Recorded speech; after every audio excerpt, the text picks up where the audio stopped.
குருவடிகளே சரணம். Hello friends, viewers and subscribers எல்லாருக்கும் வணக்கம். 14 சித்தர்கள் பாடல் வரிசையில் இடைக்காட்டு சித்தர் அவர்களுடைய பாடல்களும் அதற்கான விளக்கமும் பார்த்துட்டு இருக்கோம். இப்போ நம்ம பார்க்க போற பாடல் 21. அவித்தவித்து முளையாதே தாண்டவக்கோனே பத்தி அற்றவர் கதியடையார் தாண்டவக்கோனே. வேக வைத்த விதை முளைக்காது, அதை போல பக்தி கொள்ளாதவர் வீடு பேறு அடைய மாட்டார் தாண்டவக்கோனே. பாடல் 22. செவிதனில் கேளாத மறை தாண்டவக்கோனே, குரு செப்பில் வெளியாம் அல்லவோ தாண்டவக்கோனே. காதினால் கேட்டறியாத ஞானமாகிய நயன பாஷையை சொற்குரு உரைத்தால் தோன்றும் தாண்டவக்கோனே.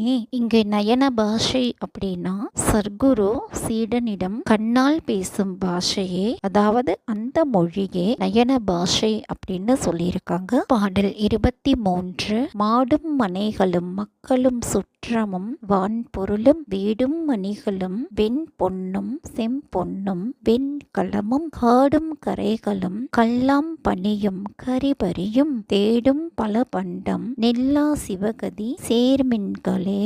எருதும் வீடுகளும் பிள்ளைகளும் உறவினரும் பெருமையும் மணிகளும் வெள்ளியும் தங்கமும் வெண்கலமும் நிலமும் நீர்நிலைகளும் வேலையாட்களும் யானை குதிரைகளும் சேர்த்த பல பொருளும் நிலையானவை அல்ல. எனவே சிவகதியான வீடு பேறு பெற முயற்சி செய்யுங்கள்.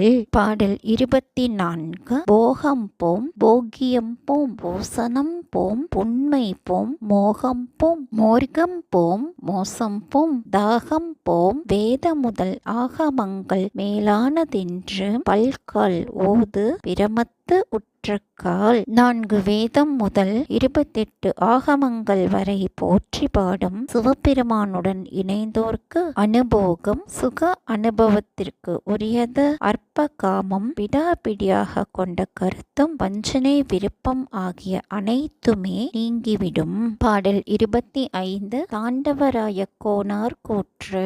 தான் திமித்திமி தந்த கோனாரே, தீன் திமித்திமி திந்த கோனாரே, ஆனந்த கோனாரே, அருள் ஆனந்த கோனாரே. 1008 வட்டமும் கண்டேன், அந்த வட்டத்துள்ளே நின்றதும் கண்டேன். மாயிரு ஞாலத்து 108 பார்த்தேன், மந்த மனத்துறும் சந்தேகம் தீர்ந்தேன். மன அடக்கமும் ஞானம் பொருந்திய பேரானந்தம் கொண்ட ஆனந்தம் கோனாரே, கருணையுள்ளம் கொண்ட ஆனந்த கோனாரே. 1008 வட்டம் என்ற அனுபூதியையும் அறிந்தேன், அதில் நிலைத்ததையும் அறிந்தேன். பெரிய வித்தைகள் 108 அறிந்தேன், சந்தேகம் தீர்த்து கொண்டேன். யோகத்தால் இறைவனை அறிந்தேன் அப்படின்னு சொல்றாரு. சகஸ்ராரம் 1008 இதழ்களை கொண்டது, அதை அறிந்தேன் அப்படின்னு சொல்லி இருக்காருங்க. இதுதாங்க இந்த பாட்டோட பொருள்.